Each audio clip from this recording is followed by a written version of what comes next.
historia de una persona que la detienen unos policías y resultó ser como una premonición.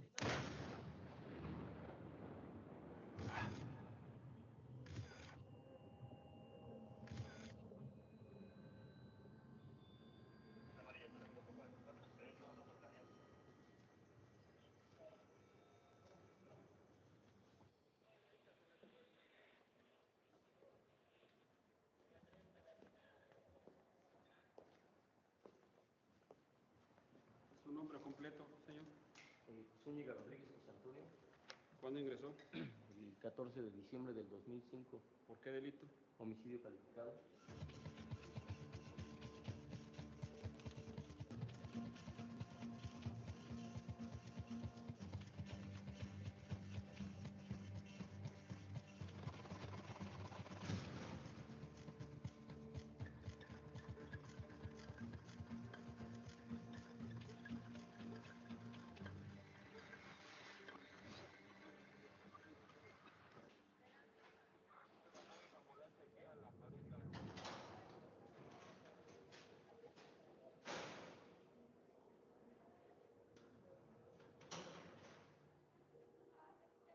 Pues yo al menos sí tenía problemas como cualquier otra persona.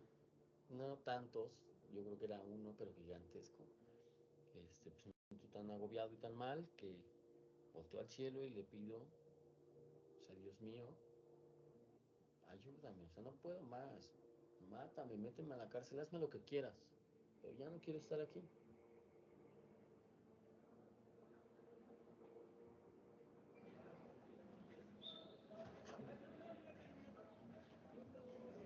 Pues como a la semana y media me agarran y me dicen, subes, tú fuiste, vas. Y yo lo he dicho algunas veces, suena absurdo, a veces por eso no me sentí tal vez tan mal, porque dije, pues, tal vez Dios me estaba viendo y me dijo, sí, ¿no? ¿Lo quieres? Lo pedí de verdad, sí, con unas ganas tremendas, y pues tal vez Dios me dijo,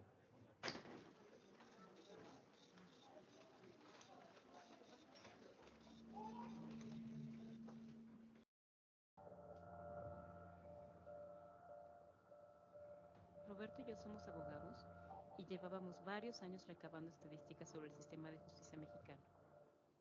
Lo más importante de la investigación que hicimos fue descubrir que a los policías y a varias autoridades del sistema penal los premian por personas detenidas y acusadas.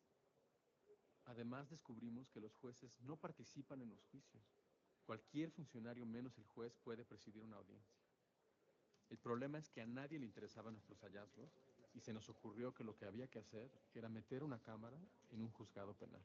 Investigadores del CIDE ponen en evidencia la irracionalidad de la justicia en un documental. Este documental se llama El Túnel, y vaya que es apropiada la palabra, El Túnel de la Justicia. Un fragmento más para que usted lo escuche y lo vea.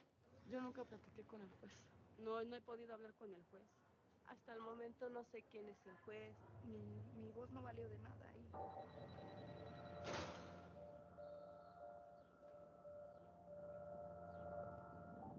Cuando nuestra investigación en imágenes estalló en los medios, nos empezaron a llamar de la cárcel. Una de estas llamadas fue la llamada de él.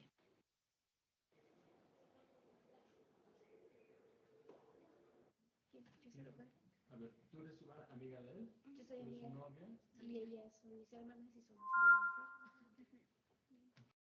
¿Y quién es el que mejor sabe qué pasó? Toño está en el reclusorio Oriente, acusado por un homicidio de una persona a la que no conoce y que en realidad nunca tuvo relación con él. Él vende en un tianguis, eh, vende videojuegos y arregla computadores. Entonces él le dijo que, bueno, en su declaración, Toño pone eso, que él estaba trabajando, llega desde las 10, como a las 6, 6:30 él recoge siempre. Trabaja todos los domingos. Toño no sabía ni siquiera, o sea, de qué se trataba el caso o de por qué lo estaban acusando. Es impresentable nuestro sistema de justicia. Llega un caso así y a mí me da rabia, me da tristeza Me da mucha desesperanza porque eso es lo que vivimos a diario todos. Estamos expuestos a un gran riesgo. Él me habló por teléfono y me dijo, ¿sabes que ya me dieron la sentencia? Y le dije, ¿cuánto te dieron? Y me dice, no, ya no te digo. ¿Por qué?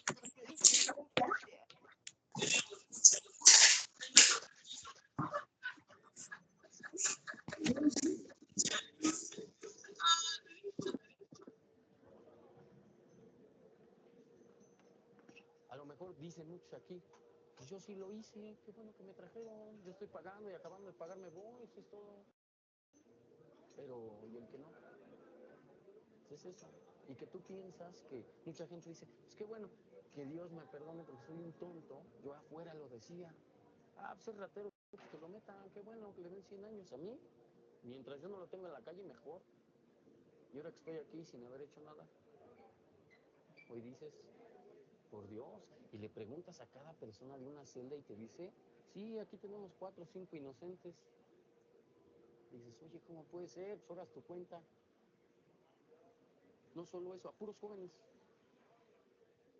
El futuro de México, solo que sea.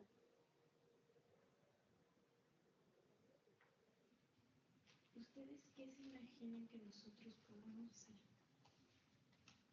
¿Cómo podíamos denunciar que no estaban revisando bien el caso, que no lo habían dado la atención que se debía? Pues era lo mejor hacerlo públicamente, ¿no?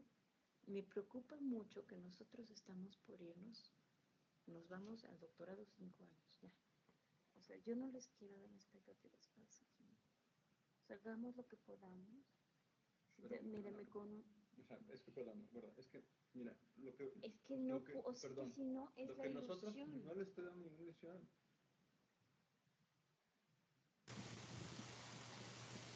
Hola, buenos días, ¿cómo están? Buenos días, Lick. Muy bien, ¿y usted? Todo bien también, gracias a Dios. ¿Cómo les fue el examen?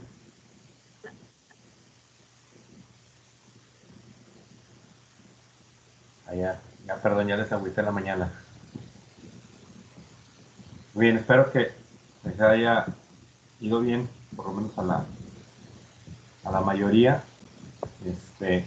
Vamos a iniciar. Déjenme abro aquí el chat, que lo pusieron por ahí. Estaban saludando, buen día. Me saludaron. Compañera Giovanna, Yaresi y Devani. Buen día, saludaron ahí en el chat también. Pues vamos a continuar con el material. Espero les haya ido bien a la mayoría en el examen y si no, pues que se repongan con los trabajos. Lorena, también buenos días. Eduardo, buen día también. Vamos a trabajar en igual que en las veces anteriores. Por ahí ya tengo los foros para que se abran en esta semana. Van a ser dos foros más.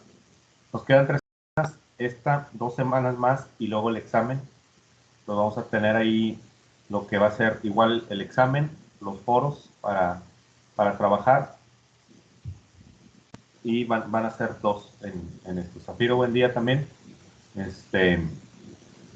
Entonces ya les iré compartiendo de qué se tratan, ya los platicamos también aquí en las siguientes clases. Por lo pronto va a ser un foro esta semana, un foro la otra, y ya la última la dejamos para parte del último tema, que no va a ser tan amplio, y algunas dudas que puedan surgir del mismo. Mauricio, también buen día.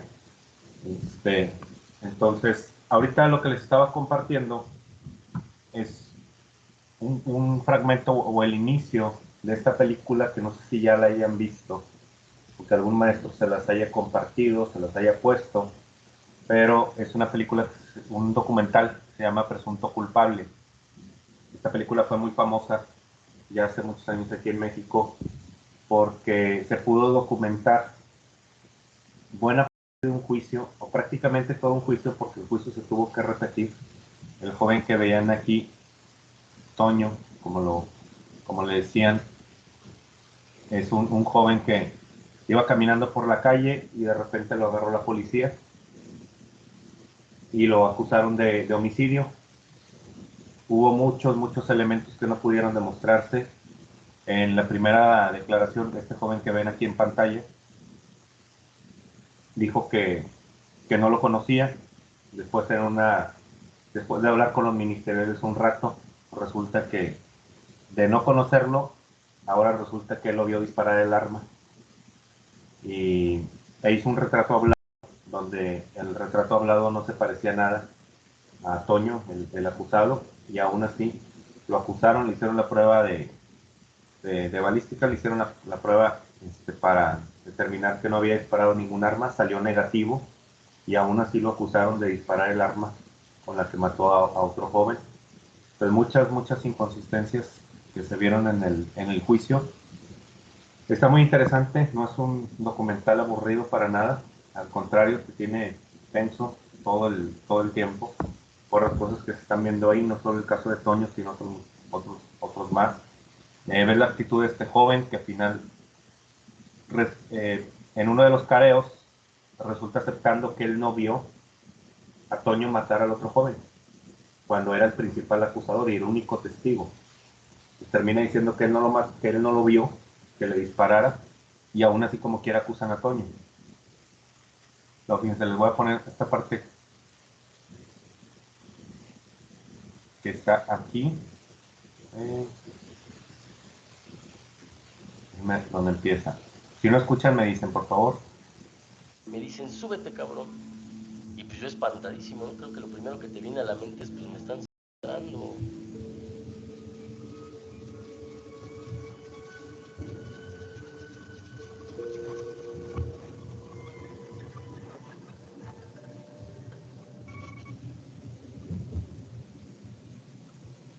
Hay ocasiones en que el delincuente, por razones de seguridad, por razones de prevención, al delincuente le tenemos que inventar alguna cosa, aparte del delito que ya cometió. ¿Por qué? Porque así ese delincuente lo vamos a tener un poco más en la cárcel. Porque al rato los abogados que defienden a ese tipo de sujetos lo sacan y ese delincuente ya se hizo un peligro más para nosotros y para la ciudadanía. Por ese motivo, en algunas ocasiones exageramos nuestra declaración para tener asegurados a esos delincuentes y mantenerlos en la cárcel.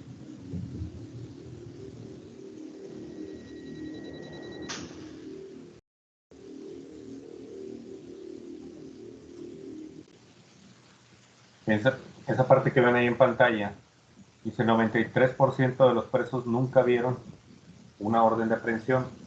Y estos van a ser algunos de los temas que vamos a ver si nos alcanza el día de hoy y si no la próxima semana, que tiene que ver con el debido proceso, que tiene que ver con los derechos del imputado, con los derechos de la persona detenida y con lo que es el proceso penal. Principalmente en cuanto a su protección y sus garantías, que es lo que nos interesa en materia de amparo.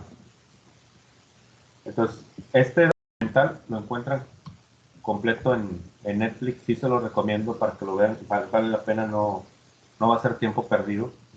Se van a dar cuenta cómo era en parte, porque el sistema ya es así como lo presentan en el documental, porque ese viene, el caso este se presentó antes de la reforma de 2008, donde viene a cambiar el sistema acusatorio, que ya les explicaré de qué se trata eso.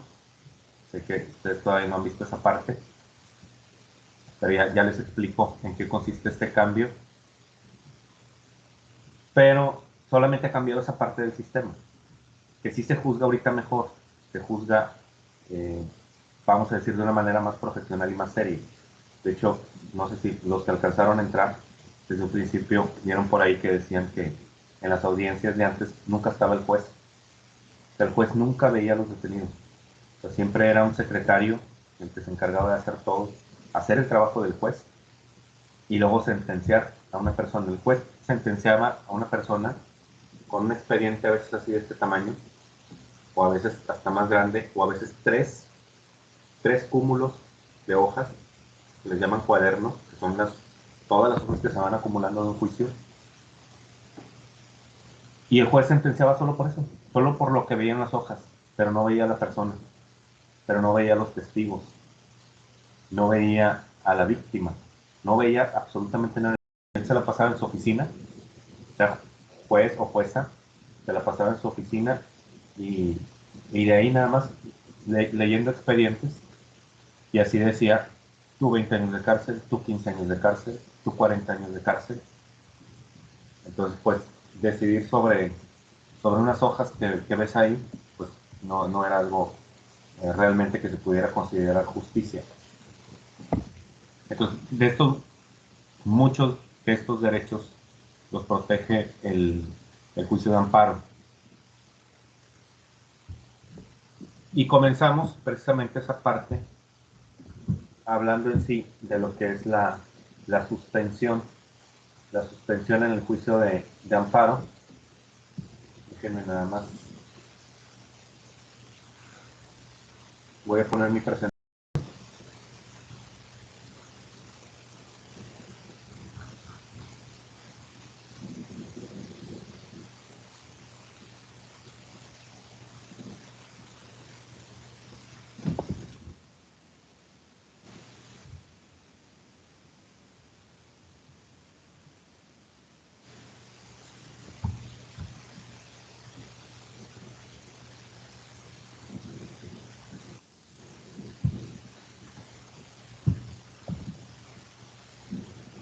Permítanme tantito.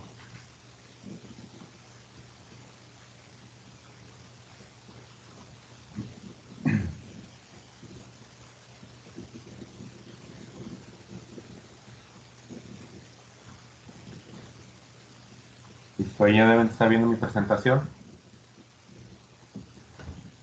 Dentro de esto que estamos viendo aquí, que vamos a ver, que va enfocado precisamente al proceso penal, a los derechos del imputado, al debido proceso, cuestiones también, si nos alcanza, vemos también algunos derechos de la víctima.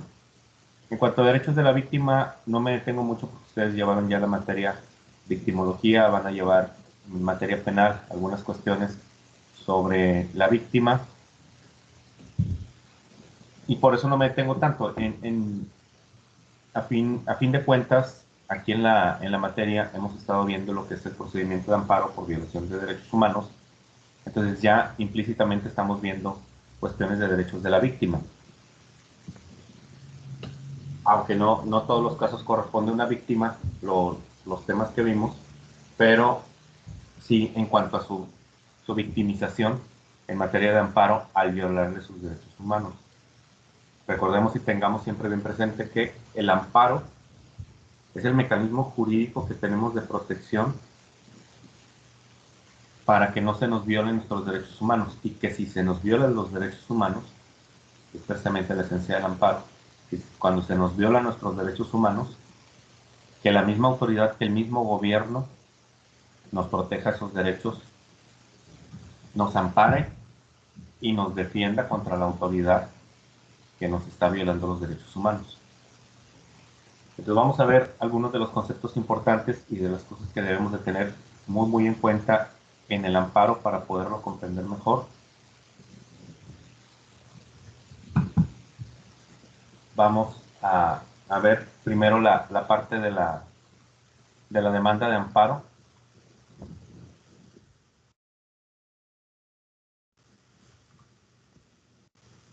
Ahorita voy a ir acomodando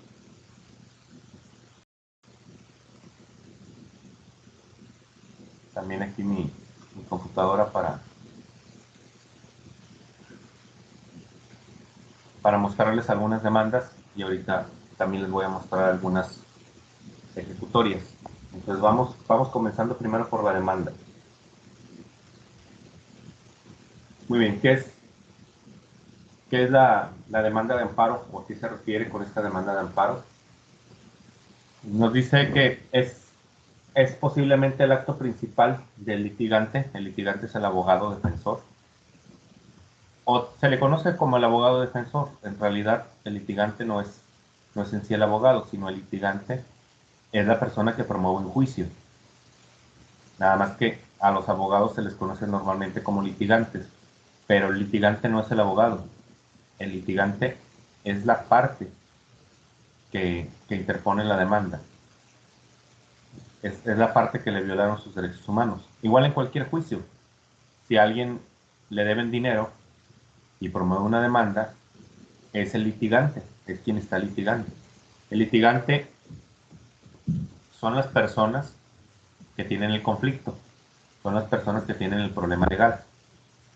Esos vienen siendo los litigantes, pero ya por la costumbre al abogado se le dice que es el litigante, pero en realidad es el defensor. El litigante es esta persona que promueve el juicio de amparo, litigante en materia de amparo. Y también nos dice, en este caso Antonio Castro, dice que la demanda es la actividad procesal del accionante que se reduce prácticamente a lo que expone en su demanda inicial. ¿Qué quiere decir esto? Porque dice que se reduce a lo que expone en su demanda inicial. Se han de acordar perfectamente de los principios rectores del juicio de amparo y vimos el principio de estricto derecho, que se los iba a preguntar, pero para que se los pregunto si yo sé que se acuerdan perfectamente. Que el principio de estricto derecho nos habla de que solamente se puede resolver lo que se pide en la demanda de amparo, salvo sus excepciones, que ahorita les digo cuáles son. El principio de estricto derecho nos dice que si vinieron y me detuvieron en mi casa sin una orden de aprehensión y la policía entró a mi casa sin permiso, me llevaron detenido y todavía donde me tomaron aquí en la casa, me empezaron a golpear y me amenazaron de que si no me iba con ellos, le iban a hacer algo a mi familia. Aquí ya hay varias violaciones a los derechos humanos. La primera es el allanamiento de morada.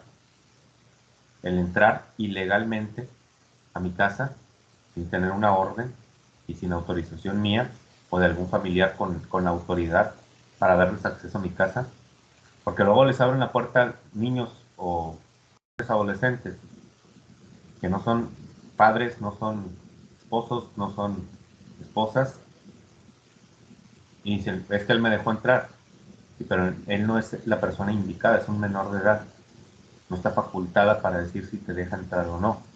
Entonces muchos policías abusan de esa parte. Entonces, desde aquí ya hay violación al domicilio. Luego, te están deteniendo sin una orden de aprehensión. Ya van 2 violaciones. Te amenazan. Es otra violación. Es violencia física. Digo, violencia psicológica, perdón. Es violencia psicológica o violencia emocional. Te golpean. Ya estamos hablando de violencia física. Y luego todavía te llevan y no te dejan hablar por teléfono, no te dejan buscar a un abogado, no te dejan avisarle a alguien de tu confianza. Ya son 5 violaciones de los derechos humanos. Entonces, si yo en la demanda de amparo solamente planteo o me quejo de la violación de la detención sin una orden de aprehensión, de esa aprehensión ilegal, el juez no va a valorar todas las otras 4 violaciones. Solamente se va a enfocar en la que yo le indiqué en la demanda. Entonces, eso es algo que se debe tener muy, muy presente. Yo sé que a ustedes a lo mejor no les va a tocar, no sé quién vaya a estudiar la carrera de Derecho, o no recuerdo si en este salón alguien ya la estudió. Luego tengo algunos alumnos que ya estudiaron Derecho y ahora están estudiando o estudiaron una parte de Derecho y luego Criminología. Pero a lo mejor dice, bueno, esa parte a mí no me va a tocar redactar la demanda. Pues si no te va a tocar redactar la demanda, pero posiblemente, o muy seguramente, muchos de ustedes, si trabajan en los ministerios públicos, si trabajan en la Comisión Ejecutiva de Atención a Víctimas, ya sea la estatal o sea la federal, o trabajan en una corporación, seguridad pública, ya sea estatal, ya sea municipal, fiscalía especializada en delitos de homicidio o alguna fiscalía que tenga que ver con alguna orden de aprehensión, puede tocar ser autoridad responsable. ¿Se acuerdan qué es la autoridad responsable? ¿O quién es autoridad responsable en el juicio de amparo? Pregunta para ustedes.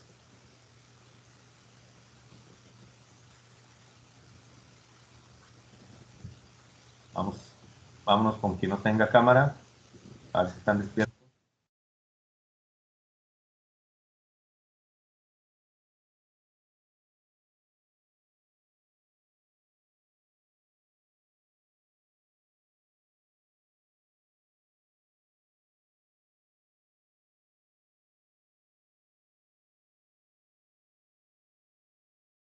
Brian Antonio.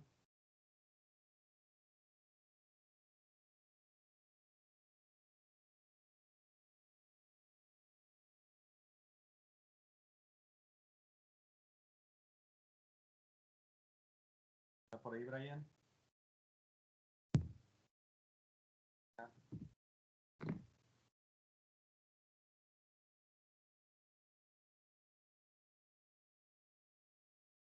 Vamos a ver. Estamos a 17 de noviembre.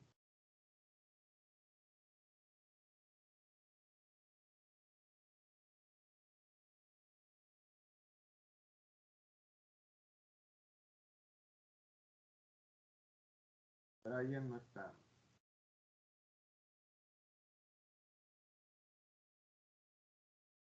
Muy bien, vamos para alguien más. Compañera Daniela.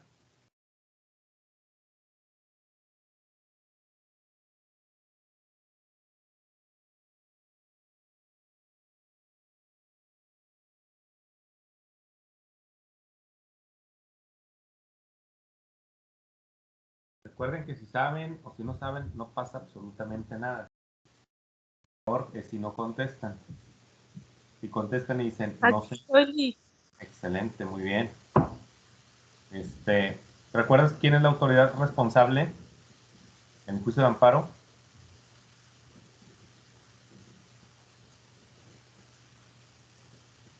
Compañera. No, no lo recuerdo. Muy bien. Perfecto, gracias, compañera. Ya lo importante es que ya sabemos que estás aquí. Muy bien. Autoridad responsable, vimos en las clases anteriores. Aquí la compañera Devani nos dice, es la que dicta, promulga, publica, ordena, trata de ejecutar la ley o un acto que reclaman. ¿Es correcto? Si lo resumimos, autoridad responsable es la autoridad que está violando los derechos humanos. Y como lo pone aquí Devani, viene siendo la que promulga el acto. O sea, por ejemplo, el juez que emite la orden de aprehensión, una orden de aprehensión ilegal, porque es quien la está ordenando, quien la está promulgando. O promulgar también, por ejemplo, una ley que publica el Poder Ejecutivo, es también una autoridad responsable. Una ley, obviamente, que viole los derechos humanos de las personas, o de algunas personas en específico. Entonces, aquel que dicta, promulga o publica u ordena mediante una sentencia, mediante una publicación de ley, es aquella autoridad que está violando los derechos humanos. Pero también la que trata de ejecutar o la que ejecuta.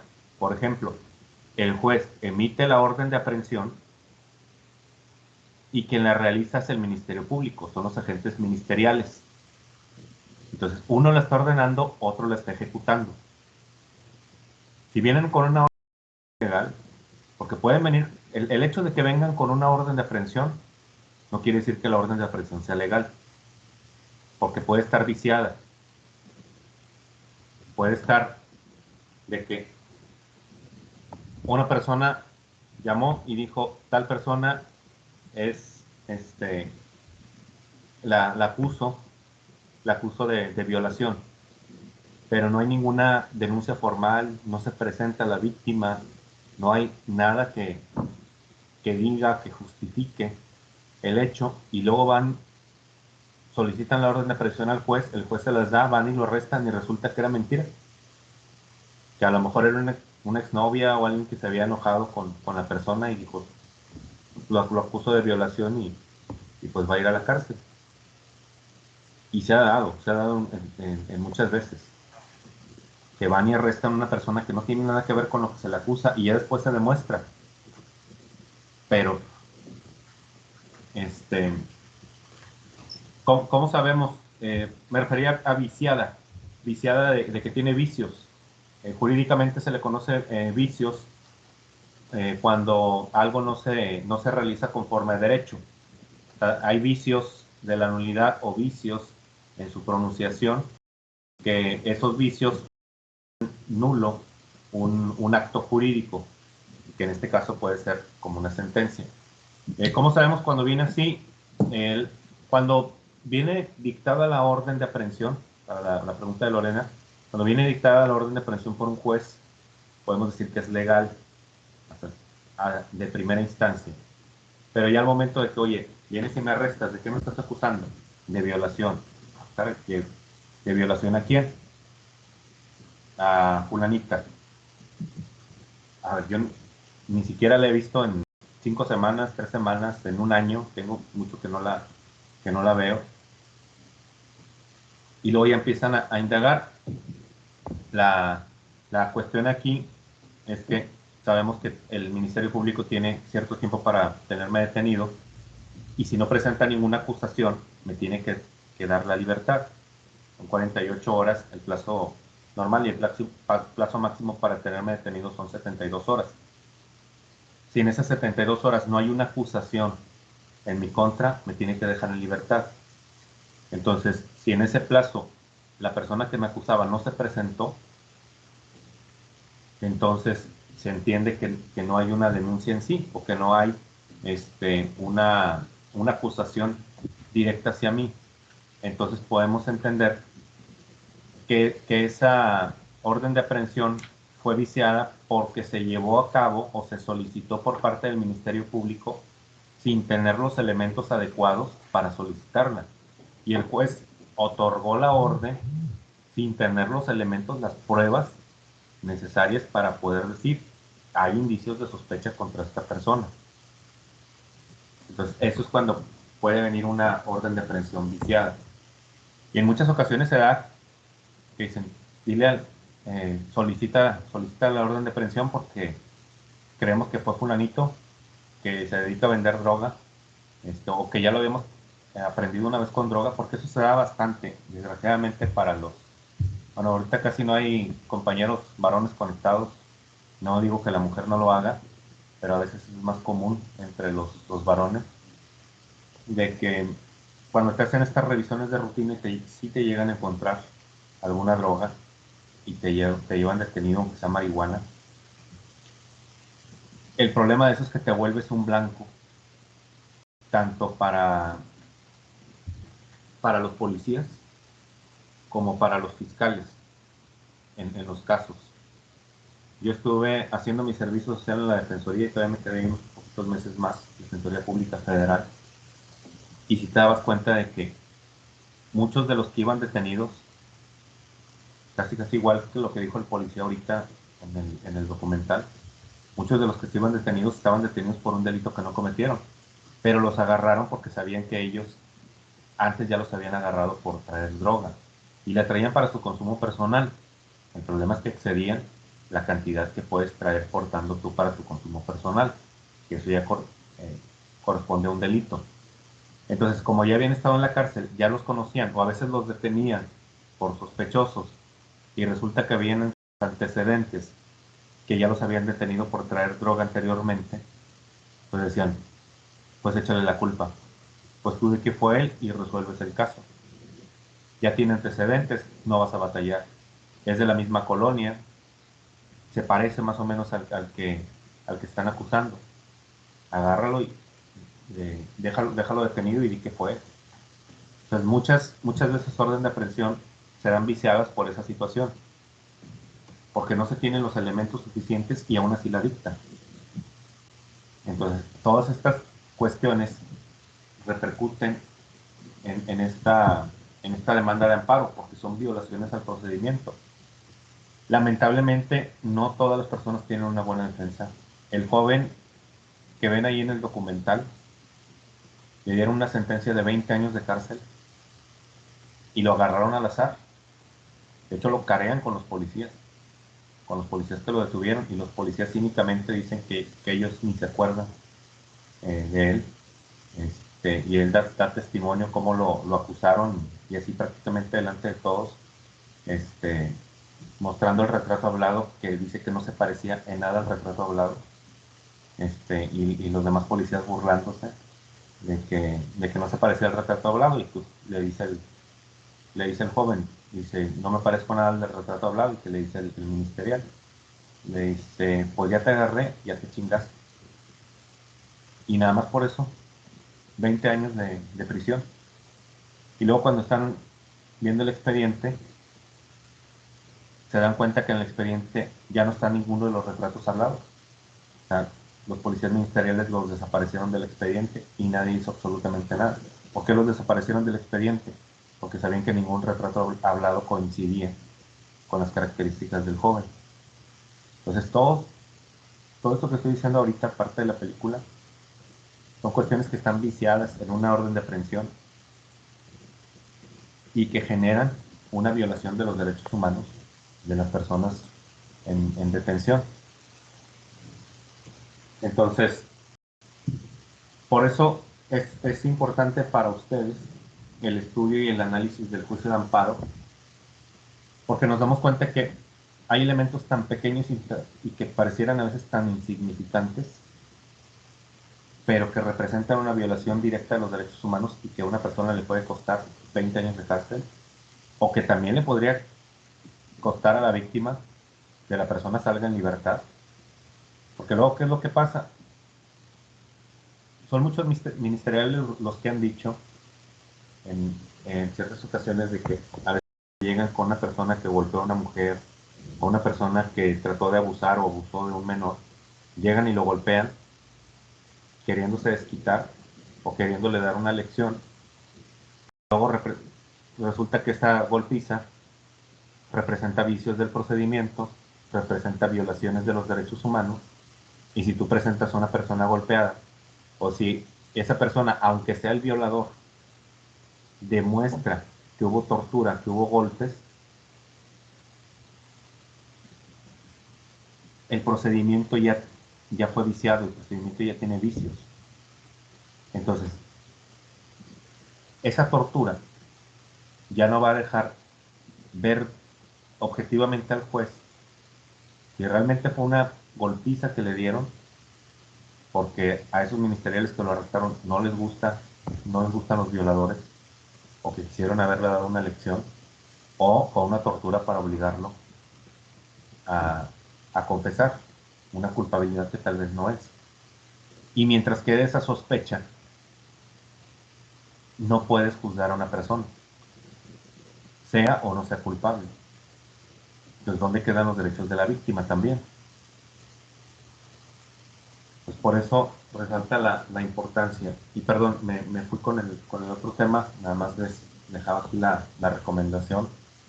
Jóvenes, hombres, mujeres, el portar alguna droga, con independencia de su uso, el daño en la salud y todo lo que puede representar, el portar alguna, aunque sea por novedad, por lo que sea, si te llegan a detener y te llegan a arrestar y llegas a estar fichado, o sea, que te toman tus datos, que te toman tu fotografía, es una marca que no te vas a quitar con nada.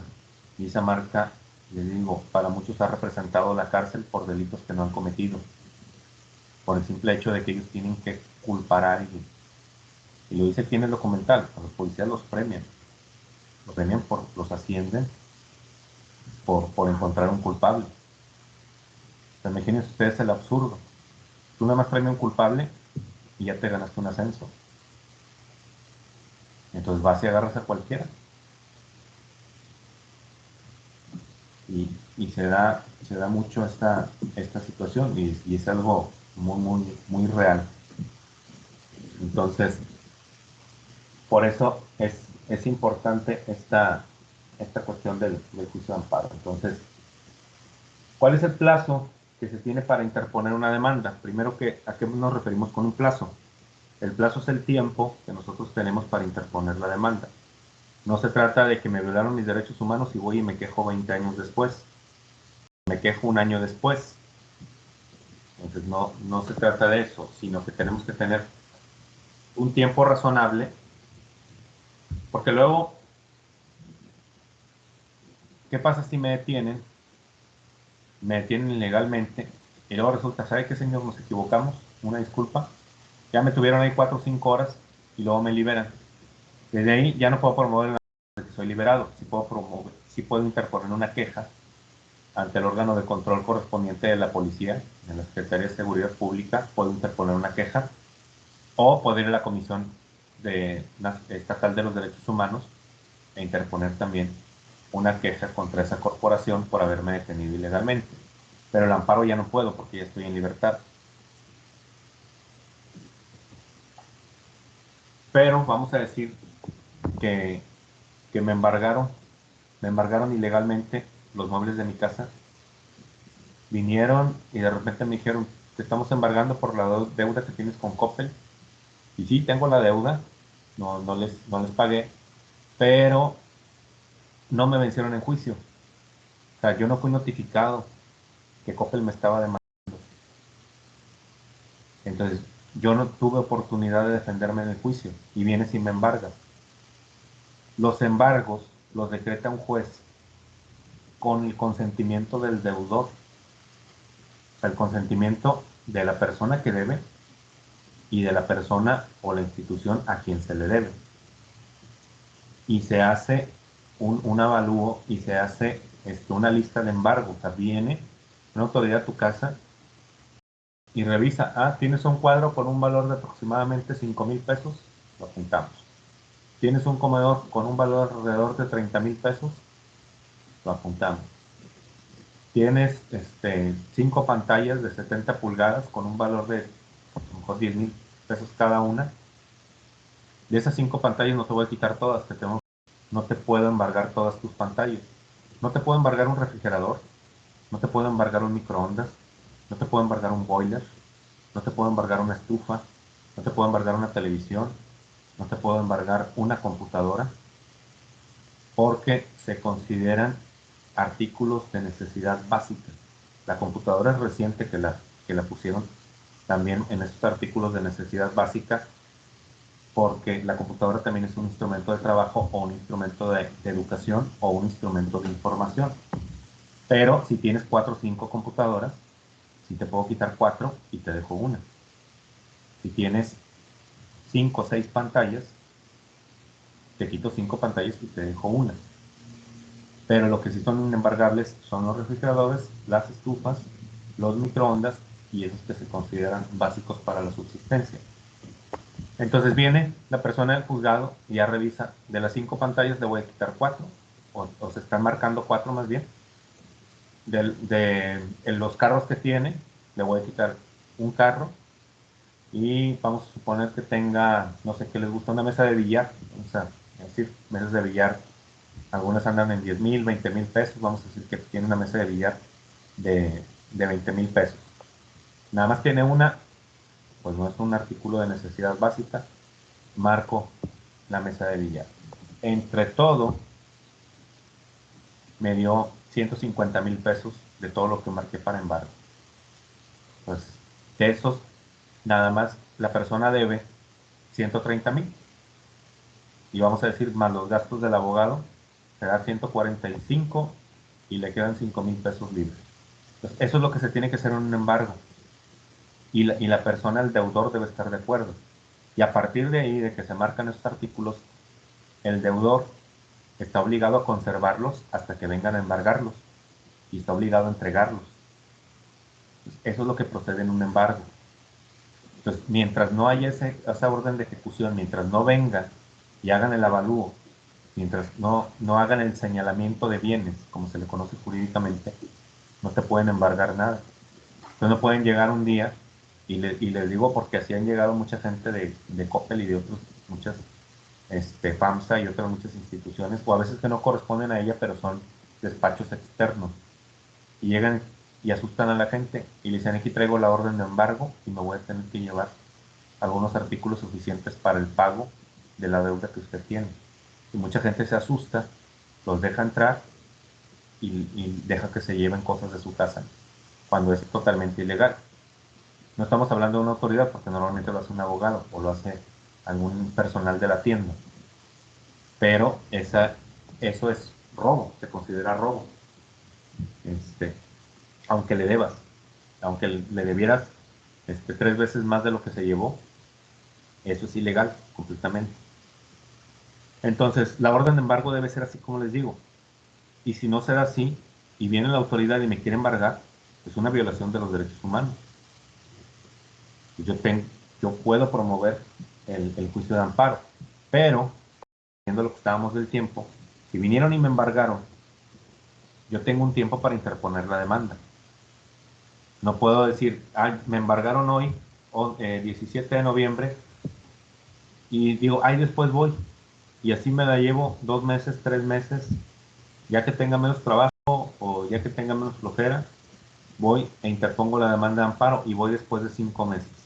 Ya no es plazo para promover una demanda de amparo, salvo, ahorita les digo cuáles serían los casos, y aquí nos marca la ley de amparo, nos marca los plazos para interponer una demanda, que será de 15 días. Les marco aquí para que lo puedan ver. Plazo para presentar la demanda será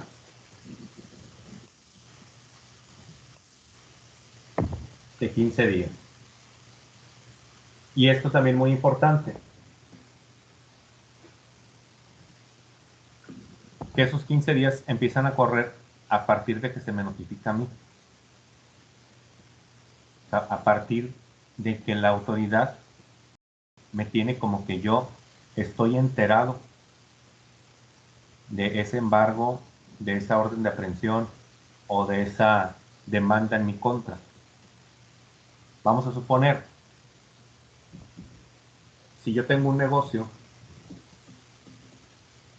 y me lo clausuran ilegalmente, cosa que se ha dado, fíjense, un caso, no sé si llegaron a escuchar el caso de la Lady Profeco, o una joven en la ciudad de Guadalajara, que su papá era el procurador de la Profeco, de la Procuraduría Federal del Consumidor. La mujer se sintió muy influyente, no tenía ni un año el papá en el cargo, se sintió muy influyente que llega a un restaurante y pide una mesa para ella y sus amigos, y el restaurante estaba lleno, era la hora de comida, le dijeron que tenía que esperar. Entonces ella dice, soy la hija del procurador, del delegado de la Profeco, el puesto es delegado, se le conoce como delegado, y soy la hija del delegado de la Profeco, y dice, me das una mesa o te mando clausurar el lugar. Pues como que a los dueños del lugar o a los empleados del lugar no les pareció muy relevante la amenaza y no le hicieron caso. Hace una llamada y dicen, según las notas periodísticas, que en menos de 2 horas ya estaba ahí la gente de la Profeco clausurando el restaurante, nada más porque a la señorita no le dieron su mesa en el momento que ella quería. Obviamente el dueño del restaurante se amparó contra esa clausura de su comercio, que es ilegal, no tenía ninguna razón para hacerlo, se ampara y gana el amparo. Y algo, digo, fuera de lo judicial, terminó costándole el puesto al papá de la joven, que ni siquiera el papá había mandado a clausurar el lugar, sino que ella, como conocía a algunos de sus empleados, de los funcionarios que trabajaban para el papá, les habla a ellos y a ellos les dice que vayan y clausuren el lugar. Y estos le hicieron caso porque era la hija del jefe. Pero tanto a ellos como al papá les costó el trabajo. El papá tuvo que renunciar porque obviamente se quemó ante toda la sociedad, en redes sociales y la prensa, y pues tuvo que renunciar a su puesto por culpa de su hija, que no podía esperar 1 hora, 1 hora y media para que le dieran una mesa. Entonces, eso también es una clausura de un establecimiento de una forma ilegal. Está violando sus derechos. De hecho, hubo un tiempo, no sé si ahorita se siga dando, pero hubo un tiempo que se dio mucho, que llegaban gente de la delincuencia organizada a los locales y les pedían el derecho de piso, el cobro por derecho de piso. Y cuando no se los querían dar, en muchos casos no estaban recurriendo a la violencia, sino que decían, si no me los das, ya no vas a poder trabajar. Entonces decía, pues me arriesgo. Se iba la persona de la delincuencia organizada que les estaba exigiendo el dinero. Dicen que no pasaba una hora cuando llegaban de la Profeco o llegaban de Salubridad o llegaban de alguna otra dependencia a clausurar el lugar. Clausuraban el lugar y luego que mucha gente decía, bueno, sí me arreglo, y le llamaba a la persona que había ido primero a amenazarla y le hablaba, le decía, va, voy más tarde por el dinero. Igual, en menos de una hora llegaban de la Profeco o llegaban de la dependencia y retiraban la clausura, retiraban los sellos de clausura. O sea, tan así estaba la delincuencia organizada que tenía poder sobre las mismas instituciones, y si no le pagabas a la delincuencia organizada, venía la Profeco y venían o algunas otras dependencias y te clausuraban el comercio. Así de fuerte estaba o está el crimen organizado. Y todas esas son violaciones de los derechos humanos. Lo que viene por parte de la autoridad, que una autoridad venga y te clausure porque no le quisiste dar dinero a la delincuencia organizada, es violación de los derechos humanos. Entonces, ¿a qué voy con todo esto?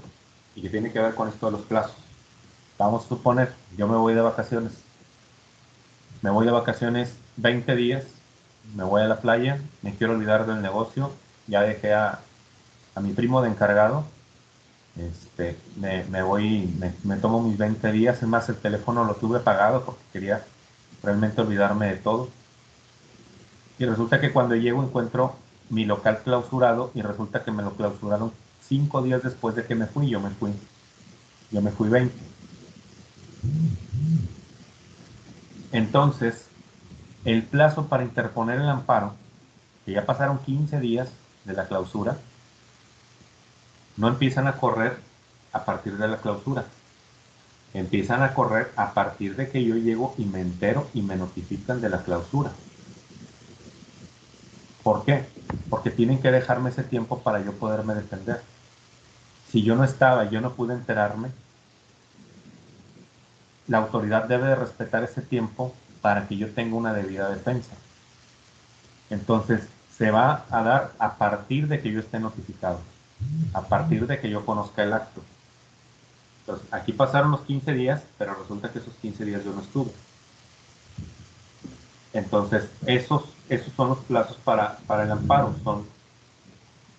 Son 15 días, perdón, 15 días naturales que se van a tener para poderlo promover. Si pasan los 15 días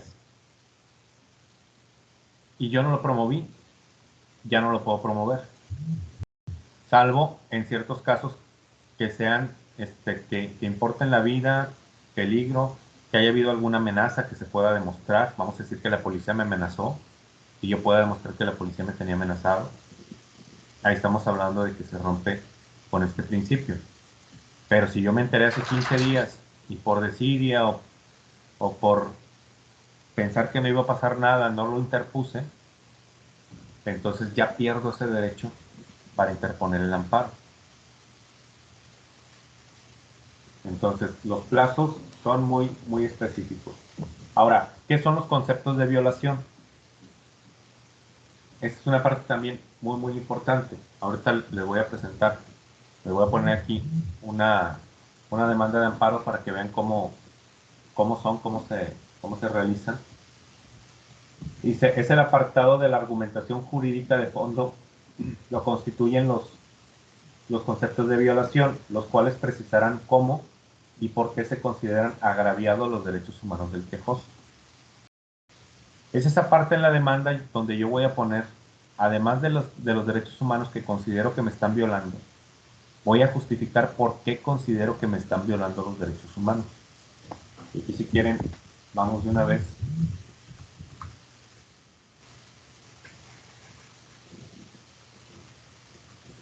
a un ejemplo de demanda de amparo.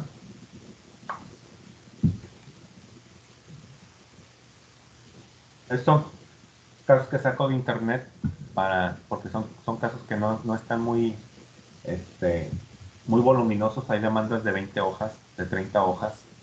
Hay demandas a veces muy cortas cuando es una detención, que en una sola hoja ponen una demanda. Ya varían mucho. Y en este caso, esta es la demanda de amparo que se está presentando, una demanda de amparo indirecto. ¿Quién es el quejoso? Maximino Puente González. O sea, es la persona, si recuerdan quién es la quejosa en el amparo, ¿verdad? La parte quejosa. Vamos a ver.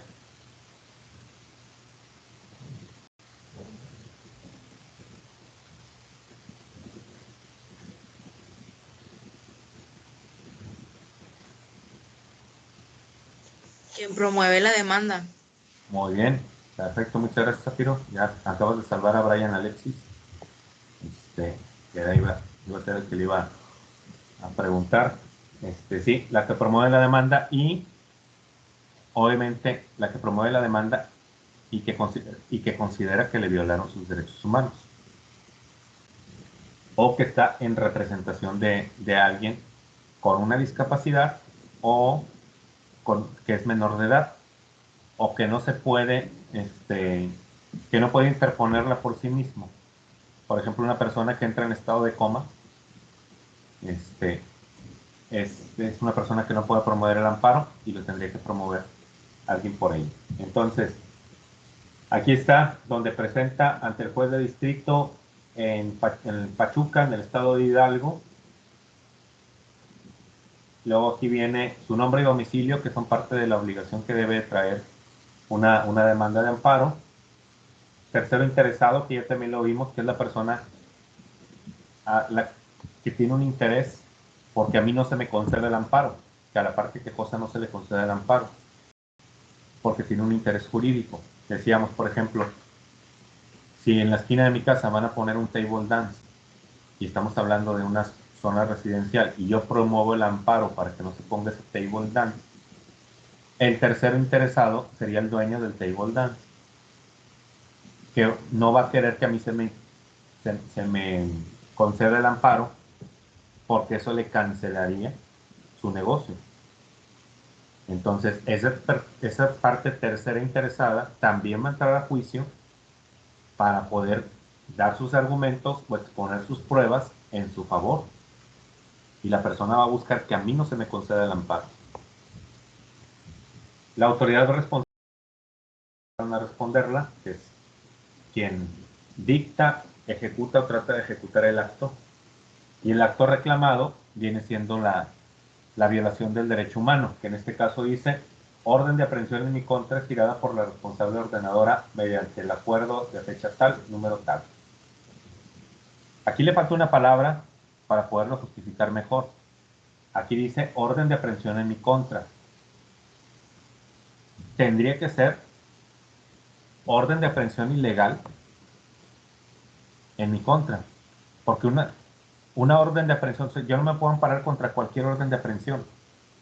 Si la orden de aprehensión es válida, es justa, no tengo por qué ampararme. Si yo atropellé a una persona en la calle y huí, y se dicta una orden de aprehensión en mi contra porque me grabaron las cámaras, porque hubo testigos y tomaron mis placas y me lograron identificar plenamente, o fue en, no sé, en la gasolinera que siempre voy, ya me conocen ahí, o en el Oxxo que siempre voy, o en la tienda de la esquina de mi casa, y saben quién soy yo, y dicen, no, es el que vive aquí a la vuelta en el 1080 de la calle Pinos. Entonces, esa orden de aprehensión es legal, hay una denuncia, hay un hecho ilícito, que es el atropellar a una persona, otro más grave, el haber huido. Entonces, yo no me puedo amparar contra esa orden de aprehensión porque es completamente legal. Y aunque lo haga, aunque trate de ampararme, el juez va a determinar que no hay violación de los derechos humanos y la orden de aprehensión va a seguir firme. Y hasta que me arresten, va a estar presente. Entonces, la simple orden de aprehensión no es una justificación para presentar el amparo, solamente que esa orden de aprehensión sea ilegal. Hechos o abstenciones, esa no me detengo tanto, es la narración de los hechos, lo que pasó. Y aquí están los conceptos de violación. Aquí ya, si se fija, aquí viene expresado en esta parte. Dice, sin que funde y motive. Déjenme, les leo. Las autoridades señaladas como responsable violan en mi perjuicio las garantías de legalidad, seguridad y libertad. Aquí ya está hablando de la violación de esos derechos humanos. Legalidad, seguridad y libertad. Y dice, ya que estas autoridades tratan de detenerme y privarme de la libertad, con lo cual se causa un acto de molestia en mi persona y en mis derechos, sin que se me haya seguido un juicio previo ante autoridad judicial competente que le hayan cumplido las formalidades esenciales del procedimiento, y que se funde y motive la causa del procedimiento, así como tampoco se acredita la existencia del delito y la probable responsabilidad del suscrito, por lo cual son actos violatorios de mis garantías. Se viola el principio establecido en el primer párrafo del artículo 14, como pongo en este primer concepto de violación. Aquí él está hablando de que se le viola el artículo 14 de la Constitución, donde se hace esta detención de manera ilegal. Se viola también el artículo 16. Y estos son en sí los únicos conceptos de violación.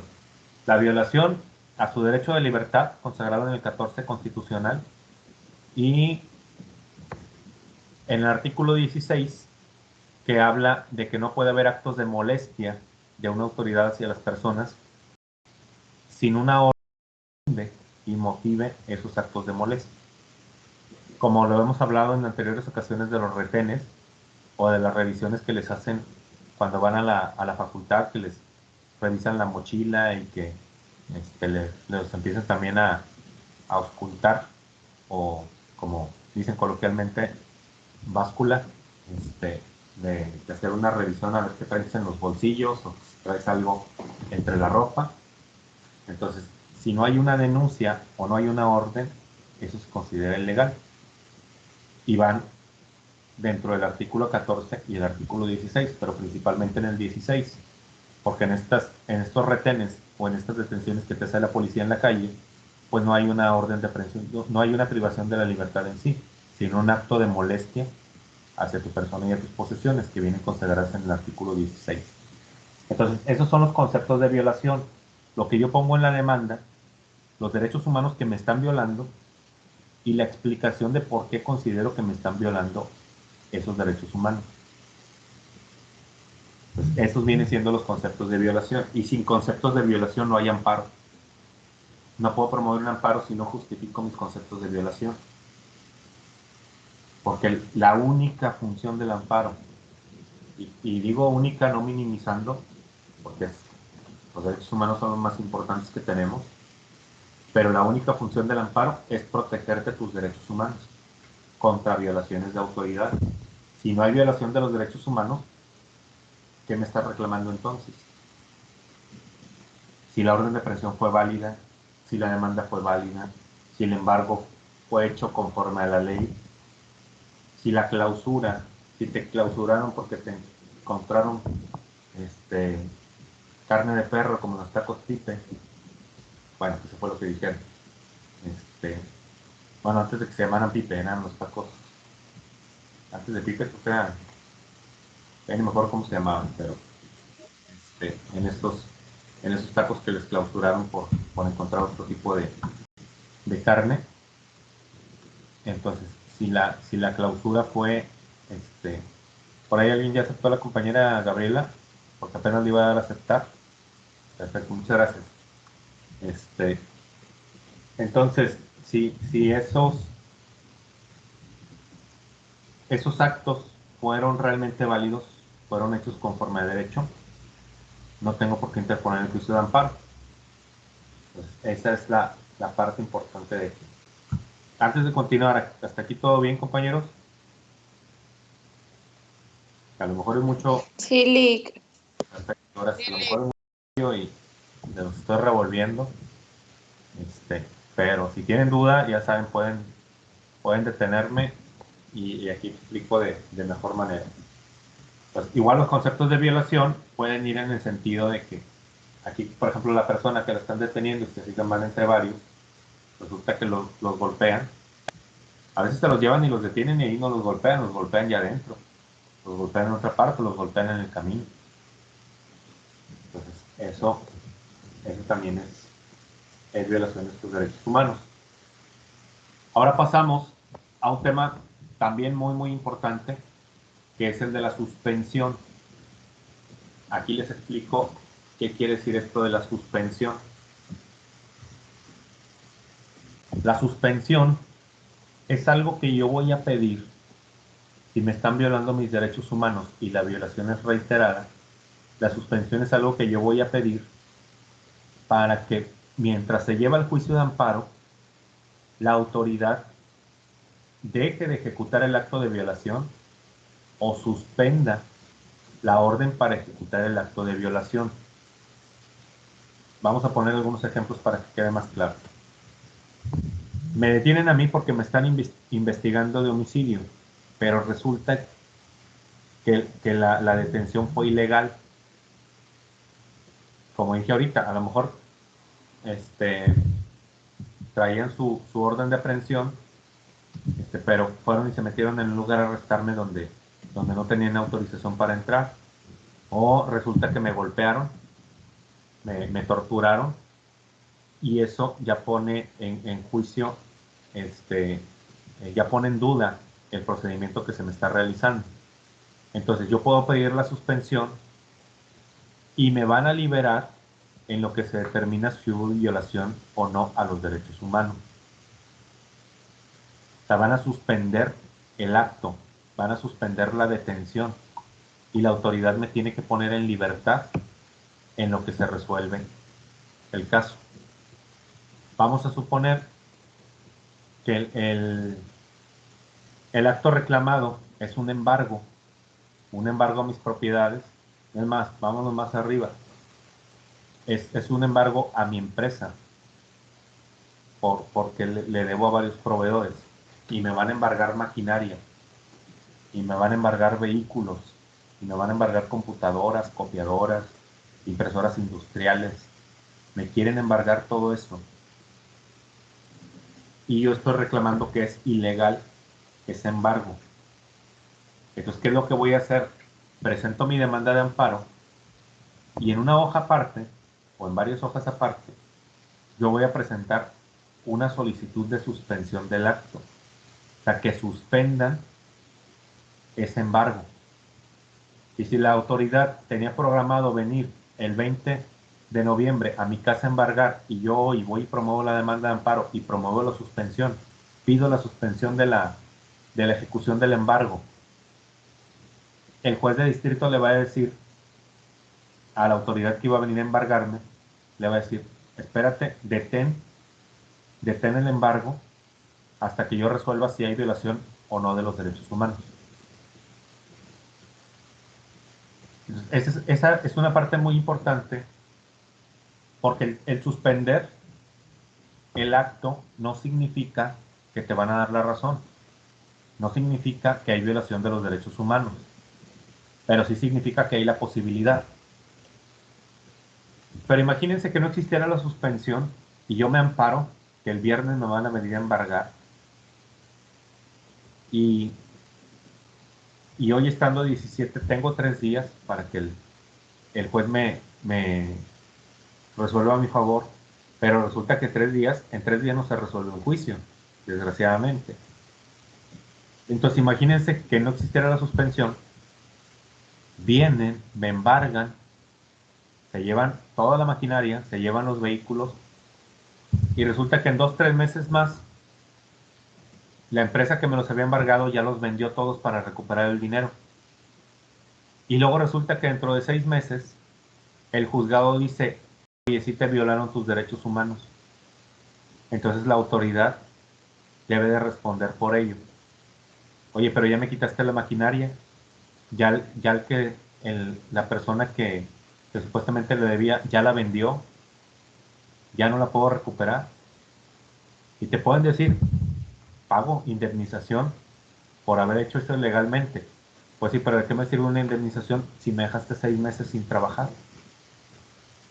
Sí, me llevó a la quiebra el no haber tenido ese material que me quitaron ilegalmente. Entonces, para eso existe la suspensión, para que no se consuma un acto que pueda ser irreparable. Imagínense que me expropiaran mi casa para ampliar la avenida y lo hacen de manera ilegal, como lo que están haciendo ahorita con el Tren Maya. No sé si han escuchado algo ahí del Tren Maya. El Tren Maya va a quitar gran parte de la selva, va a quitar mucho rural que van a eliminar para poder hacer pasar el Tren Maya. Entonces, una vez que construyen por ahí, sea o no sea ilegal, se ampare, no se ampare la gente, o pase lo que tenga que pasar, una vez ya hecho, no hay manera de repararlo.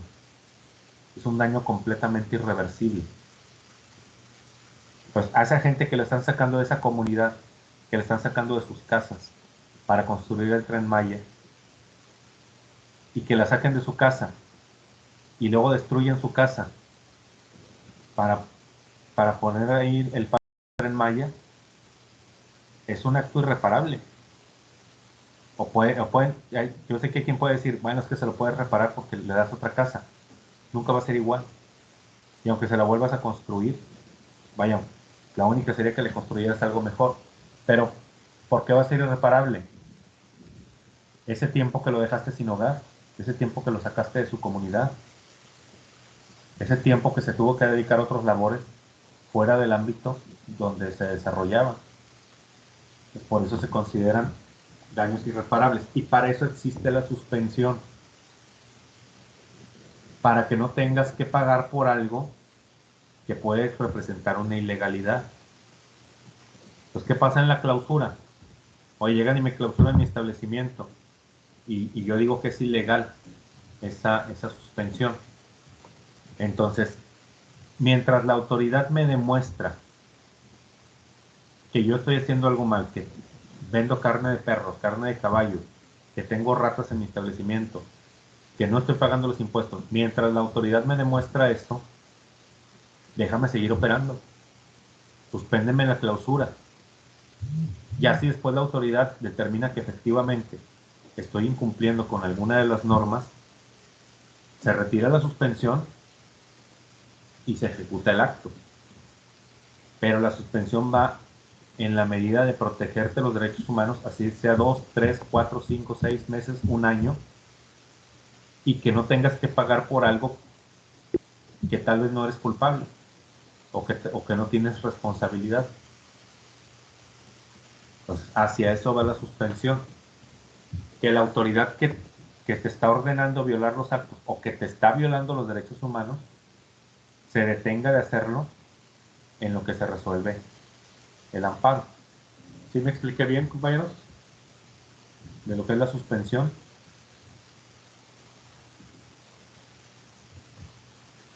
Sí. Muy bien, excelente. Sí, Gracias. Muchas gracias. Sí. Gracias. Entonces, según la naturaleza del acto reclamado, la suspensión se decretará de oficio o a petición de quejoso, previo cumplimiento de los requisitos que señale la ley. Pregunta para ustedes, ya vimos aquí qué significaba de oficio o a petición de parte. ¿Qué significa que se decretará de oficio o qué significa algo que se hace de oficio por parte de una autoridad?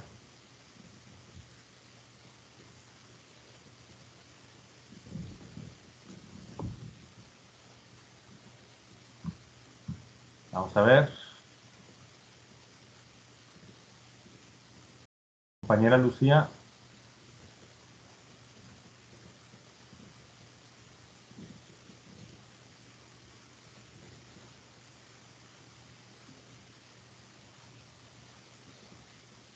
¿Sí ya no está? Sí, la pregunta. Sí, ¿qué significa algo que se haga de oficio por parte de una autoridad? Sé que todavía no llevan penal, pero ya lo habíamos platicado aquí. Vamos a ver algo que están poniendo en el chat. Ah, no, ese mensaje ya estaba, perdón. No, compañera Lucía, ¿no te acuerdas? No, no me acuerdo. Muy bien, gracias. Vamos con alguien más. Compañera Gretel.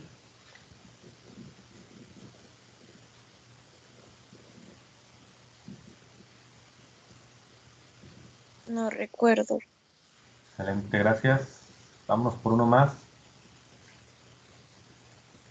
Juan siempre está despierto, pero vamos a asegurarnos que esté despierto. Compañero Juan.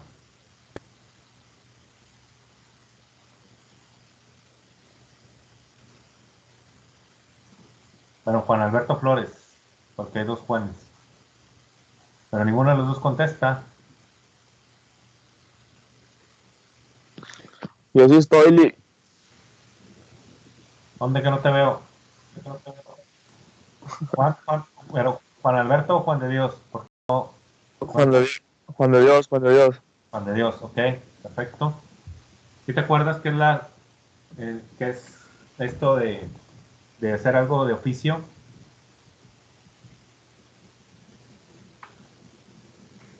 Juan de Dios. No me acuerdo tanto, la verdad. Ok, no pasa nada. Son cuestiones que hay que ir, que con el tiempo se les van a ir quedando. Muchas gracias. ¿Cuándo hace de oficio algo la autoridad? Vamos a ver, estoy viendo otra vez el chat, porque este es el mensaje nuevo. Aquí ya la puso la compañera Stephanie. Se denomina actuación de oficio a un trámite o diligencia administrativa o judicial que se inicia sin necesidad de parte interesada, es decir, no es a instancia de parte. Muy bien, excelente, muchas gracias compañera. ¿Qué quiere decir todo esto? Ah, muy bien, Gabriela también ponía algo aquí, que es cuando te lo asignan a algún centro penitenciario. Esta parte no, compañera Gaby. No, es correcto aquí lo que pone Stephanie. Explicado en otras palabras, ¿qué quiere decir? Es algo que la autoridad hace sin necesidad de que se lo pidan, por obligación. Recuerden que habíamos hablado de que si alguien me roba mi computadora, alguien me roba mi celular, ya se reportó aquí el compañero Juan, está fallando, no estoy en Monterrey, muy bien, perfecto, ya, lo importante es saber que aquí andamos, compañero. Ya alguien le habló por teléfono a Juan y pues despierta que está hablando el maestro. Está conectado con datos. Muy bien, no te preocupes, compañero. En el caso de un delito de robo, que si me roban mi computadora, me roban mi celular, me roban una pantalla, yo tengo el derecho de denunciar o no denunciar. Y si no denuncio, la policía no va a venir a investigar. Van a decir, oye, aunque denuncien, no investigan. Pues sí, tienen razón. Pero aquí va por una cuestión de que yo tengo esa facultad. Tengo esa facultad de poder denunciar o no denunciar. Digo, ¿sabes qué? No me interesa, yo sé que la policía ni lo va a investigar bien, es nada más una laptop, van a decir tenemos otras cosas más importantes que hacer. Entonces, así lo dejo sin denunciar. Pues aquí la autoridad no tiene la obligación de investigar.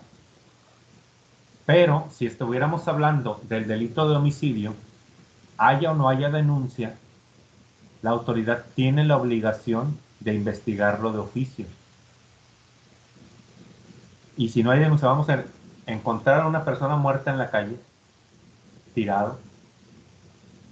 El Ministerio Público tiene la obligación de investigar y va a solicitar al juez, en caso de que haya un sospechoso, va a solicitar la detención y va a hacer la investigación y va a hacer la acusación y el juez lo va a tener que llevar el caso, aunque no haya una denuncia o aunque a nadie le importe. Vamos a decir, mataron a fulanito aquí en la esquina, pero ni su familia lo quería. Pues su familia ni se preocupó por denunciar y dijo, pues, me vale quien lo mató, ya se lo merecía, ya hasta tenía 5 años viviendo de más. A nadie le interesa que lo hayan matado, pero la autoridad sí, porque es un delito grave. Y los delitos graves los tiene que investigar la policía de oficio y los tiene que llevar ante un juez de oficio. Si es una violación, una persona mayor de edad, y la persona dice, no me interesa denunciar, la autoridad no va a investigar nada, aunque lo sepa. Pero si se trata de una persona menor de edad, sea varón, sea mujer, sea lo que sea, menor de edad, es un delito grave y se tiene que investigar. Aunque los papás del niño o de la niña digan, no quiero que investigues. Aunque lo digan, la autoridad lo tiene que hacer y se tiene que determinar si hay culpabilidad o no. Entonces, eso es algo de oficio, donde la autoridad tiene esa obligación de realizar esta investigación. ¿Cuándo es a petición de parte? Cuando son delitos no graves, y solamente ahí va a actuar la autoridad si yo pongo una denuncia, si yo pongo una querella, o en otros casos, demando a alguien. Pero si no, no lo va a hacer. Si yo le debo a Coppel y Coppel no me cobra,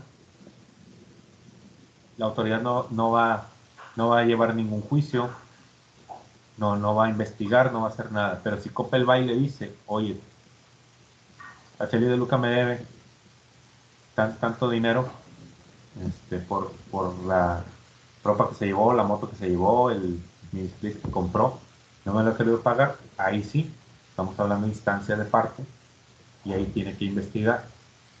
Entonces, de oficio es cuando tiene la obligación de investigar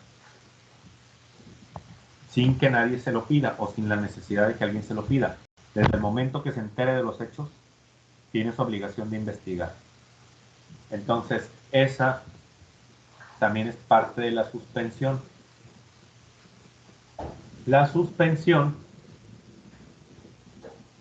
se va a decretar de oficio solamente cuando sea una violación a los derechos humanos que ponga en peligro la vida o que ponga en situación de riesgo a la persona. Entonces, aquí nos dice la ley de amparo, es lo que se refiere a LAMP, ley de amparo, señala en su artículo 126 que la suspensión se concederá de oficio y de plano cuando se trate de actos que importen peligro de privación de vida, ataques a la libertad personal fuera del procedimiento, incomunicación, deportación o expulsión, proscripción o destierro, extradición, desaparición forzada de personas o alguno de los prohibidos por el artículo 22 constitucional, así como la incorporación forzosa al ejército, armada o fuerza aérea nacionales. ¿Alguien se acuerda qué es la desaparición forzada?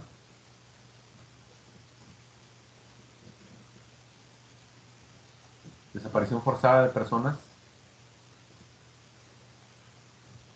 Por ahí ya lo debieron haber visto en alguna materia.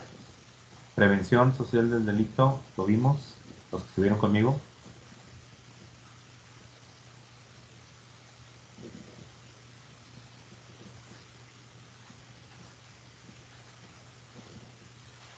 Yaresi, ¿qué dice?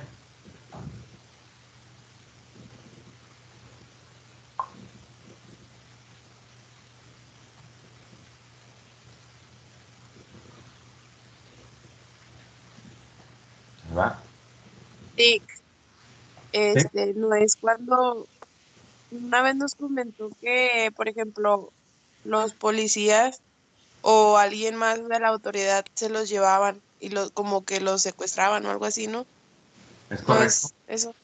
Sí, efectivamente. Y ya nos compartió también acá Irina y Devani por el chat. Muchas gracias. Sí, efectivamente es cuando te lleva la autoridad sin una orden de aprehensión, sin ninguna justificación, te detienen o tal vez haya justificación, pero resulta que te desaparecen y no vuelven a saber de ti. Muchas veces los policías se les pasa la mano y los llegan a matar. No sé si han escuchado el caso de las muertas de Juárez, caso del campo algodonero. Bueno, se le conoció como campo algodonero, pero se iba a poner en uno de los foros, pero la verdad ya les había puesto el de Mariana Lima, y este campo algodonero se me hizo como que enfocarme en muchas cuestiones algo negativas, pero fue la desaparición. El caso de campo algodonero es un caso que llega a la Corte Interamericana y nada más va por la denuncia de 8 mujeres que desaparecieron. En algunas sí fue desaparición forzada, en algunas otras fue simplemente homicidio. Pero 8 mujeres que quedaron, que fallecieron. Una de ellas estaba detenida y se dice que la tenían enterrada ahí en la misma, en el mismo Ministerio Público. O sea que se murió y enterraron sus restos ahí mismo. La policía los enterró para que no descubrieran, y la policía argumentaba que se había ido con el novio. Pero trae otras muchas más situaciones de que no solo fueron 8 mujeres, fueron 400 mujeres alrededor las que desaparecieron allá en Ciudad Juárez. O sea, fueron cientos de mujeres desaparecidas, jóvenes, todas ellas, que se las llevaban, abusaban de ellas. En algunos casos era por cuestión de quitarles sus órganos y venderlos, o llevárselas a otra parte para prostituirlas, y muchas cosas así. Fueron cientos de mujeres que se llevaron por esas causas. Pero sí, efectivamente, es cuando la policía te desaparece y no vuelven a saber de ti.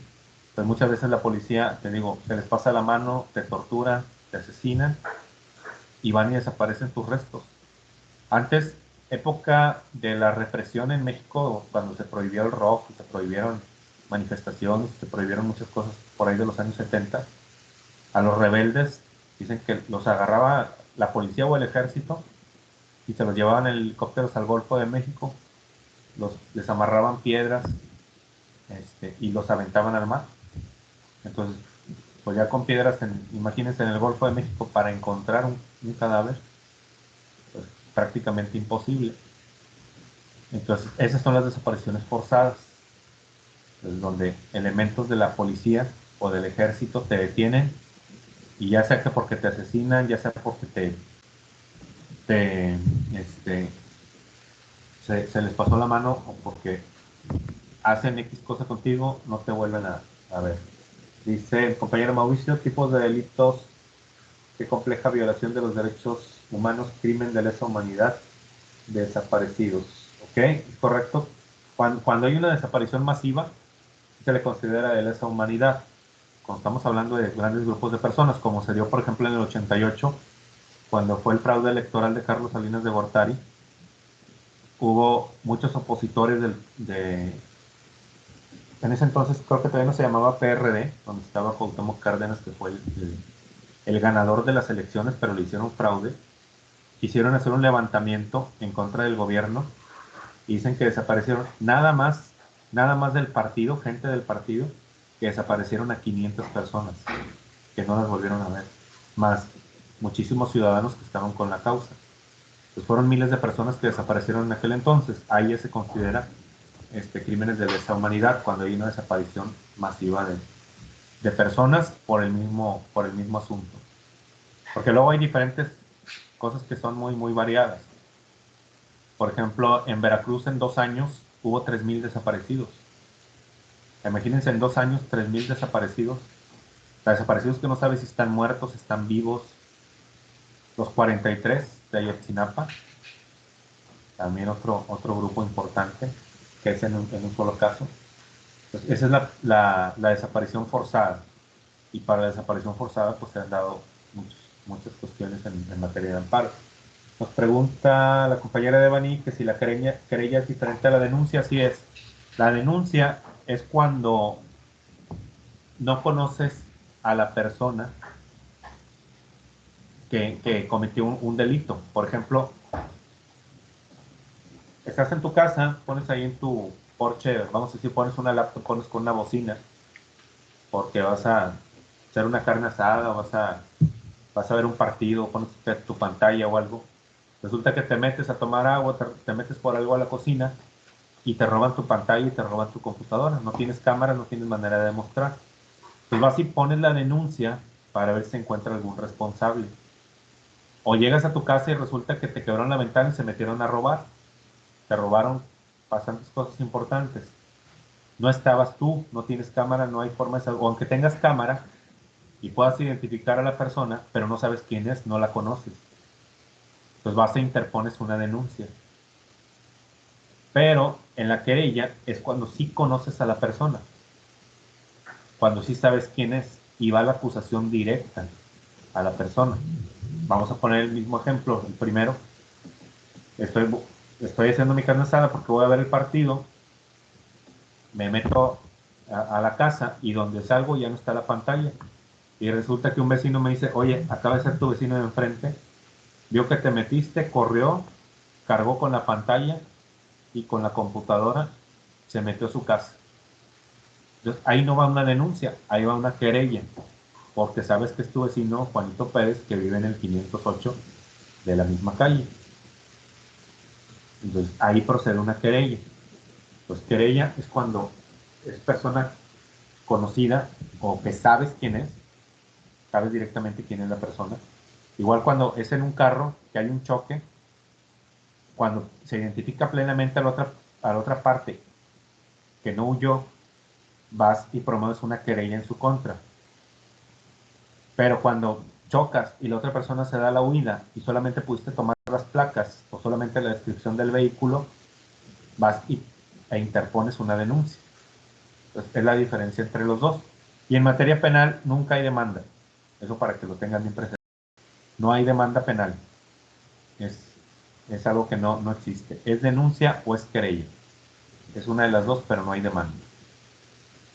Dice el compañero Mauricio, como ahorita también hay niñas desaparecidas aquí en Monterrey y las están buscando hace 15 años. Sí, también se da. Ahorita se está dando en muchas partes. Mi esposa es la que a veces me platica así de este tipo de cuestiones que ven en redes sociales que ahorita están, o se dice en redes sociales que hay algunas bandas que a las jóvenes que van caminando a un Oxxo o van a alguna parte o van a la parte del camión y así nada más llegan y las suben en algún carro. Niñas, jóvenes, niños también, que algunos desgraciadamente sabemos que se los llevan para prostituirlos, para abusar de ellos directamente o para quitarles los órganos. Entonces, desgraciadamente se dan todo este tipo de cosas.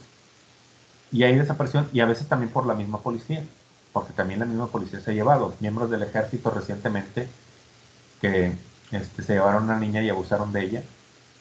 Hay veces que se llevan gente así, y pues para que no los denuncien las asesinan y las dejan enterradas en la selva o en bosques o en algunas partes o por la carretera y no vuelves a saber de ellas. Y esa es una desaparición forzada. Para los fines que sean, pero si te desaparece un miembro del gobierno, es desaparición forzada. Para cualquiera de los fines que sea, si sea para reprimirte, porque te estás manifestando, porque vas en contra del gobierno, por lo que tú quieras, por lo que sea, esa es desaparición forzada. Entonces, la suspensión va a ir de oficio cuando vaya en estos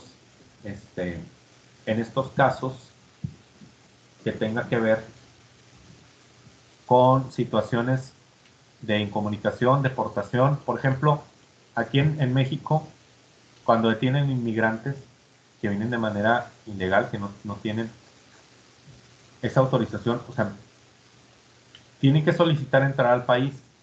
No se les niega la entrada, pero tu entrada tiene que ser legal. Entonces, hay veces que vienen y se brincan la frontera sin solicitar ese permiso. Para entrar a México no se necesita visa, no se necesita pasaporte, pero sí llevar un registro de las personas que entren al país o que lo hagan por la aduana. Sobre todo en el caso de la frontera sur, frontera norte, pues sabemos que prácticamente pasas nada más, con que pagues el peaje ya es más que suficiente. Pero en la frontera sur sí hay un poquito de más control, y ahorita hay más control por parte de la Guardia Nacional que mandó Andrés Manuel para allá, para evitar que haya más migrantes en Estados Unidos. Estados Unidos no puso el muro, pero sí le dijo a México, pon a tu ejército y no los dejes pasar. Entonces, pues al final de cuentas no puso el muro, pero es como si lo hubiera puesto. Entonces, hay veces que se detienen a migrantes ilegales aquí. Y el tiempo aproximado para la deportación es de 48 horas, igual que lo que es la privación de la libertad. Entonces, si se determina que la persona está ilegal, la van a regresar a su país de origen. Eso es lo que dice la ley, pero no es cierto. Si vienen de El Salvador o si vienen de Panamá, no los llevan hasta Panamá. Los llevan a Guatemala y ahí que te vaya bien. Y ahí si quieres vuelve a intentar entrar, pero si vuelves a intentar entrar, pues te voy a regresar. Igual como lo hacen en Estados Unidos. Que vienen y nos dejan acá de este lado de la frontera, gente de El Salvador, gente de Guatemala o gente de otros países, pero que no son mexicanos. Entonces no los regresan a su país de origen. Salvo cuando, por ejemplo, las caravanas que vienen más del sur y cosas así, pues para asegurarse de que no quieras regresar, pues sí van y te dejan algo lejos. De hecho, normalmente te dicen que te dejan más lejos de donde realmente eres. Y te tratan de dejar lejos de la frontera para que sea más difícil que vuelvas a intentar entrar.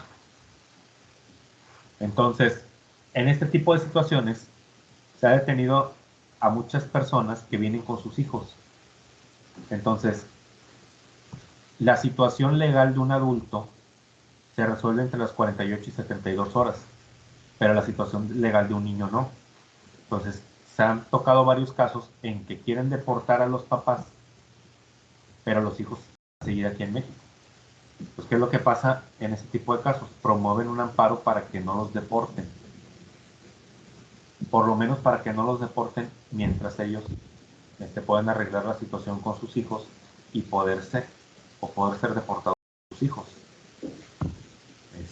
Entonces, en ese tipo de amparos, la suspensión va a proceder de oficio. O sea, si yo estoy argumentando que mi hijo también está detenido, que mi hija también la tienen en detención para la deportación, entonces la autoridad va a determinar de oficio esta suspensión, sin que la tenga que pedir, la va a tener que determinar de oficio. Pues, ¿para qué? Para protegerme la integridad, no solo la mía, sino también la de mis hijos y la de mi familia en general. Ya para terminar el día de hoy, falta más sobre el tema, pero terminando con la suspensión. ¿Cuál es el otorgamiento de la garantía de la suspensión? Es cuando se te va a otorgar la suspensión,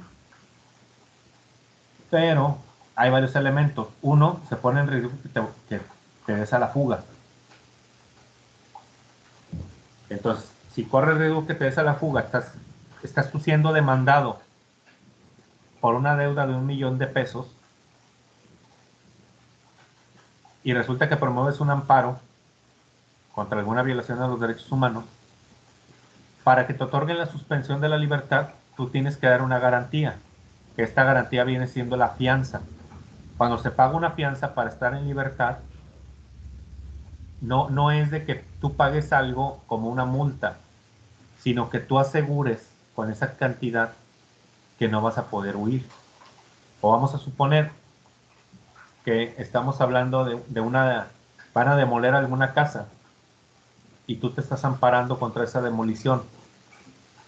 Te van a pedir como garantía o como fianza para otorgarte la suspensión que pagues algo proporcional a lo que vale la casa. Si la casa vale 1 millón de pesos, te van a pedir como garantía 1 millón de pesos, porque si esa casa es destruida o no es destruida, a consecuencia de que tú tramitaste el amparo, puedes causar un daño al dueño o a la autoridad que está tratando de ejecutar la demolición de la casa.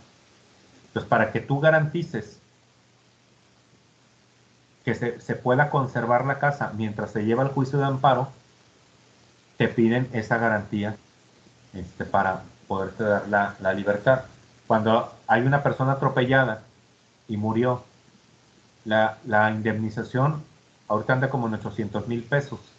Indemnizar a una persona, a la familia más bien, por la muerte de un familiar en un accidente automovilístico, en un atropellamiento.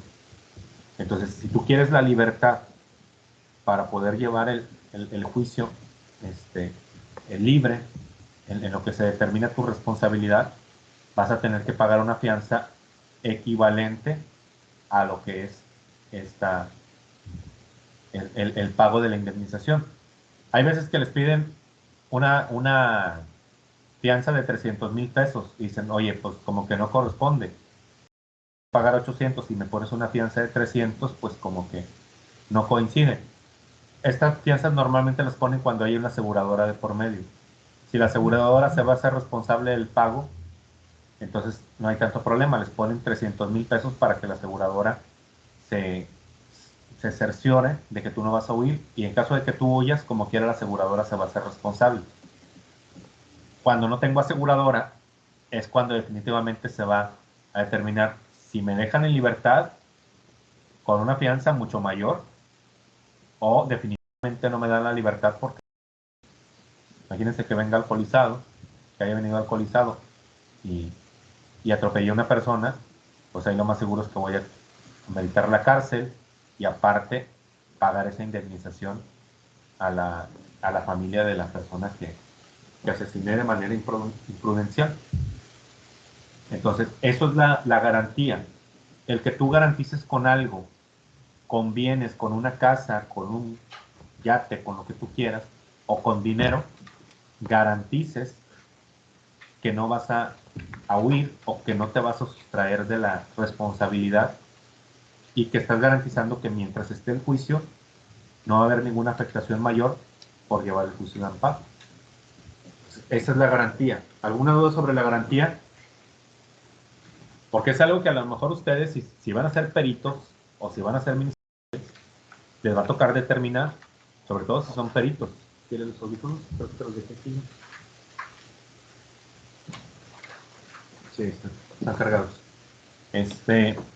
Es algo que, sobre todo si son peritos, les puede llegar a tocar determinar la cuantía de una fianza. De decir cuánto es lo indispensable. Obviamente esto siempre lo va a determinar el juez. Va a ser la autoridad que va a decir cuánto es la fianza, pero el juez te puede apoyar en lo que le diga el perito. Es decir, oye, estamos hablando, porque ustedes, que imagino que los veo muy inteligentes y muy capaces, muy preparados, posiblemente se van a dedicar a cuestiones que tienen que ver con la tecnología, la bioética, la biotecnología o nanotecnología, no sé, ya para sus tiempos van a ser cuestiones muy distintas. Entonces, hay cosas en las que un juez, por más especializado que esté, no va a conocer. Les va a pedir la ayuda de peritos, de criminólogos o de algunas gentes preparadas, y les va a decir, oye, vamos a decir, este invento que hicieron con nanotecnología, vamos a suponer que es una memoria, es una USB, pero vamos a suponer que sea un super invento que hayan realizado. ¿Qué valor tiene? Le va a decir al perito. En cuestión de innovación, en cuestión de tecnología, en cuestión de invento, ¿cuál es el valor que consideras que tiene? Yo considero $2 millones. Entonces la fianza tiene que ir en proporción a esos $2 millones. ¿Por qué no lo va a saber el juez? Porque el juez no es experto en tecnología, es experto en derecho y es experto en algunas ramas sociales, pero no es experto en tecnología. Y aunque lo fuera y aunque conociera mucho, siempre debe hacerse valer por la opinión de un experto. Ustedes en muchos casos van a ser esos expertos. Entonces, por eso es importante que conozcan todo esto. Y son áreas de oportunidad para ustedes. Hay peritos que son externos, no todos pertenecen al gobierno. Ustedes pueden hacer peritaje de manera independiente. Y ese tipo de peritaje deja muy buen dinero. Entonces, para que lo tomen en cuenta y que pueden en algún momento ser llamados por una autoridad y que van a recibir algún pago, o simplemente no la autoridad, sino que una empresa los puede contratar. Oye, ¿sabes qué? Mi departamento de innovación generó esta nueva tecnología y me la están demandando por patentes. Ustedes como peritos pueden realizar la investigación y pueden ir ante un juicio y dar fe y dar legalidad de lo que el invento es, de a quién le corresponden los derechos, quién lo inventó primero, quién lo inventó después, o quién está robando los derechos de otro. Ustedes pueden ir contratados por la empresa. Y ese simple hecho de ir y dar validez de este acto, ustedes pueden cobrar hasta millones de pesos. Entonces, para que lo tomen en cuenta, hay mucho campo para la criminología, y el que ustedes conozcan todos estos aspectos les va a ayudar a abrirse el panorama de lo que pueden hacer. ¿Dudas sobre la garantía, compañeros? ¿No? Muy bien. Vamos a dejarlo hasta aquí, porque aparte yo tengo otra reunión ahorita. Pero con estos temas me doy por bien servido. Seguiré el tema de la sentencia. Ya lo platicaremos en la siguiente clase, junto con otros temas más que vamos a ver. Ahorita les abro el foro.